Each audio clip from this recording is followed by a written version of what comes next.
Hello, everybody. I've been watching, as everyone has probably, Prince Harry and Meghan Markle get married. And going through some of the reporters' takes, the glossy bit, the Hollywood and the BBC take on it is, as you would expect, glossy. Let's say glossy. However, when you take a look at the close-up pictures of the royal family having difficulty with some of the things that the black minister, his name is Curry, had brought up during the wedding, which didn't have anything to do with the wedding. They had to do with social commentary and historical conditions. So I noticed that a couple of points. Queen Elizabeth II became rather concerned, angry, visibly angered. Prince Philip was shocked. He once looked at her like, what do we do to shut him up? That is my take on it, what I could see. And there were other members of the royal family as well, who they looked shocked as well. Their mouths were open like, I can't believe you just said that. And then, of course, there is the southern, I don't know what you would call it. In America, they have preachers who get very, very animated. In particular, black people jump up and down and swing their arms around. And, you know, it's not just dramatic. It's almost, I don't know what you would call that. I was going to say comic, but that would probably get a lot of people angry. Except that it's not a normal behavior, let's say, for a solemn ceremony like that. And when you look at Harry and Harry's behavior, and he's 33 years old, I believe, I think, why is somebody 33 so nervous? And why does he have a self-conscious laugh? Now, his wife, Meghan Markle, was previously married. So she's gone through a wedding ceremony before, a Hollywood one, I believe. She's was married to someone. I should look his name up. It's disrespectful not to give you his name. I'm sure many people out there know who it is. However, and she's been an actress for many years. So people who do this for a living, acting and posing, it's very easy, right? You could get them to smile through a walk through a Holocaust sorry, I don't mean to be so dramatic, but they can mask any emotion. Let's say they can mask it. You'd really have to go some to piss off an actor to be real. And in fact, at a certain point, if you look at some of the videos, Hollywood did show up, of course. George Clooney showed up with his wife Amal. And at a certain point, George had a look on his face like, I see through the mask. And he even turned his head away. I thought, George, you've just tipped your hand there, pal. I saw some of your cards. And so you start to look at this, and who did Prince Harry bring? He brought some rugby boys. His friends are rugby players. Now, I know some rugby players. They're mostly police officers here. They're rough lads, and they can break your nose with one punch. Anyway, I don't want to get too into the rugby guys because I know a fair bit about them. Just to give you an example, the city of Vancouver hires primarily from two sports teams.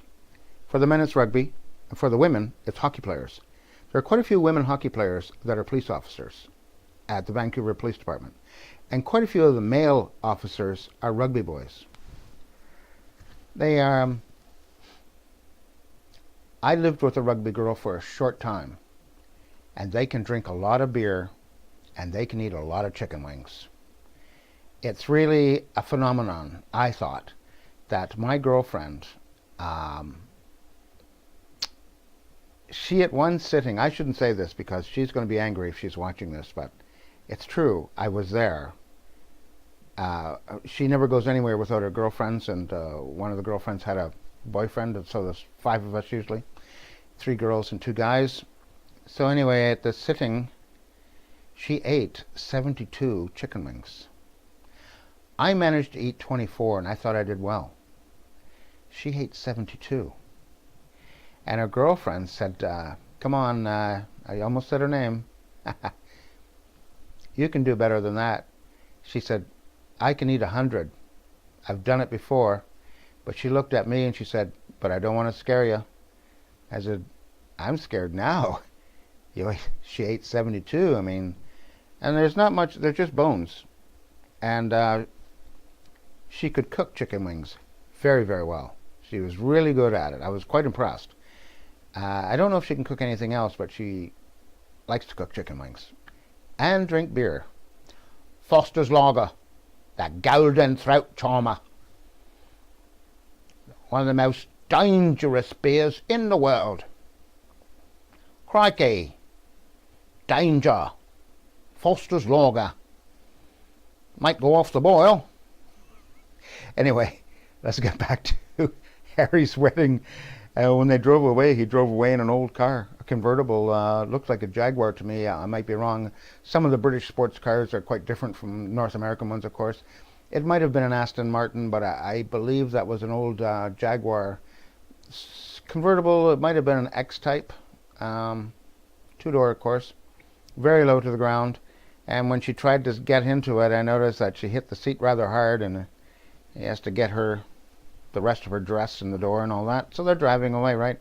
And there's so many cameras around, right? It was a Hollywood drive off into the sunset sort of thing.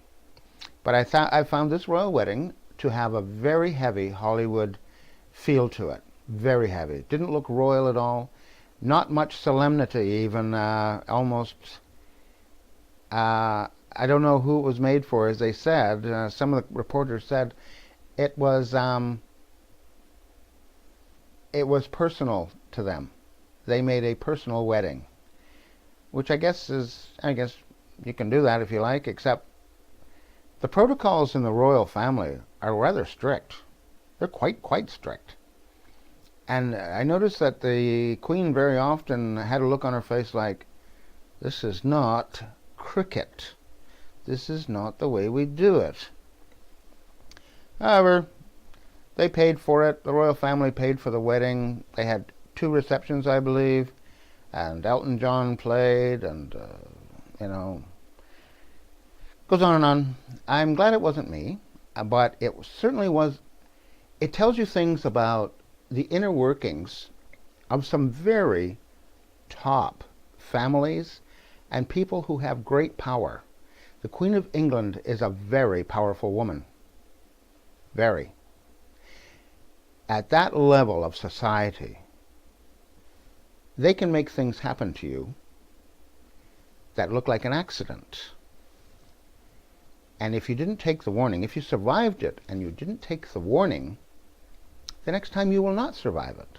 Now, I'm not trying to say something bad is going to happen here, but we all know that when the door is closed, the cameras are off, and the anger comes out, things will happen. It's common and known. But let's just talk a little parallel here. I want to talk about Harry and this guy named Edward VII, who also married an American. Harry, being from England, and all the women there are in England, he didn't seem to ever find anybody suitable to marry. So he found an American woman, and Edward VII also found an American woman. This American woman Edward VII married was previously married, in fact, twice divorced. And in England, a king could not marry a divorced person. Not until the year 2002 did the law change. So rather than ditch Wallis Simpson, was her name, Edward VII abdicated the throne and married Wallis Simpson. And I know that he went to Cuba for the Second World War, because I know someone who knew him there. She's since deceased, but it's an interesting story what happened to them in Cuba. However, Prince Harry found an American woman, divorced American woman. If it was prior to 2002, he couldn't marry her. And there is a possibility that he will succeed to the throne. Not a strong possibility, but things like that do happen. And the minister, the black minister, Mr. Curry, he brought up all sorts of possibilities for the future. I thought, you know, you should probably stop talking soon, because you really wrinkled a few people in here that you have never met, you do not know, and being the Americans are considered brash people, and perhaps they are, because they don't. I've been in England a few times. I lived there for about 3 months once, and they have a very strong idea of what is proper and what is not proper, and they live by it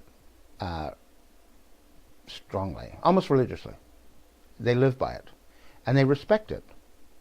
So it's difficult for them, I expect, and I noticed that some of the BBC reporters said this as well, that it's difficult for them to see and listen to another group that is not from there telling them, dressing them down even. I will call it dressing them down, because I believe Mr. Curry spoke out very strongly about slavery and how the British Crown was involved with slavery.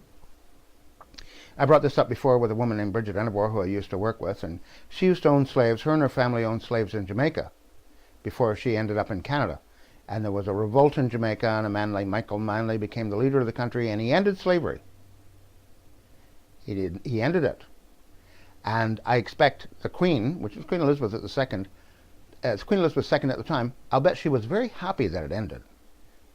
That the leader of the country put an end to it himself, because all the other leaders did not. But Michael Manley did. He did a great thing for Jamaicans. A great thing. Anyway, so I'm sure the Queen was very happy to get rid of all the slaves, and she did not have to lift a finger to do it. So that's perfect, right? She inherited them. She did not make them slaves under her rule. She inherited them. They became hers when she took over the crown. Sad as it is, that's the way it went. And it's not that I hate the Queen. I don't hate the Queen. She's, from what I've seen, she's tried to be fair, I would guess. Don't want to get into the Princess Diana thing, because it's we all know how that went, and it's a very sad thing. So there you go. There's a parallel. Prince Harry, Edward VII. Edward VII stayed with Wallis Simpson, I believe, for the entirety of his life. I don't know what happened to them. You know, when you're of that class, when you're in the royal family, usually you become a very private individual. And whatever happens, like they say about Vegas, whatever happens in Vegas stays in Vegas. I know a woman that worked at a bar here, went to Vegas. She met a guy in Vegas. She came back pregnant. You know what happens in Vegas stays in Vegas? No, it does not. Anyway, her and her family had to get on the... They went and found him. He's from Los Angeles. Turned out the guy was married. So they got a lawyer in the United States. He had to pay for the baby. She came back to Canada. Oh, it's a long story. Let's not go into it. However, all the best to Harry and Meghan. I was amazed by the video. I almost said spectacle. It was so Hollywoodish. It was really, wow, why isn't it British? However, George Clooney, thank you very much for giving a tip of the hat. And Queen Elizabeth tips her hat. Prince Philip tipped his hat. Charles and Camilla, they snickered a lot and looked at each other very, very fondly, which worries me, in fact, but we'll see. The future is yet unwritten. And I was going to say, you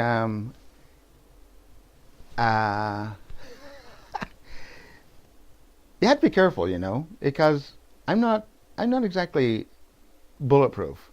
I'm not like that Deadpool guy who's got a new movie out. I mean, I can't heal as fast as he does. So you should keep your mouth shut about these things.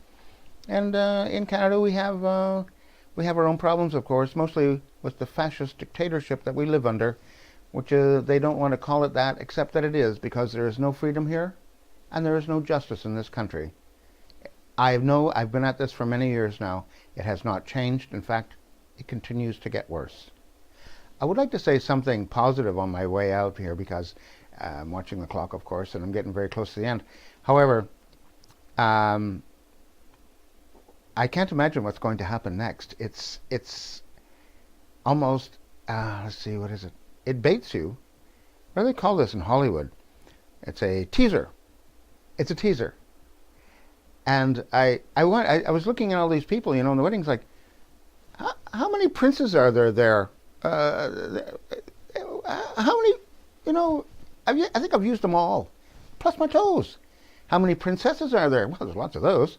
How about dukes, duchesses, earls, counts, Duke of Earls. Duke of Earl. Anyway, let's get going. I hope everybody's having a nice time. It's a long weekend here in Canada, so the roads are plugged with traffic. And I still have beer in my fridge. I think I'll have one now. Toodly-doo, everybody. Have fun. Bye-bye now.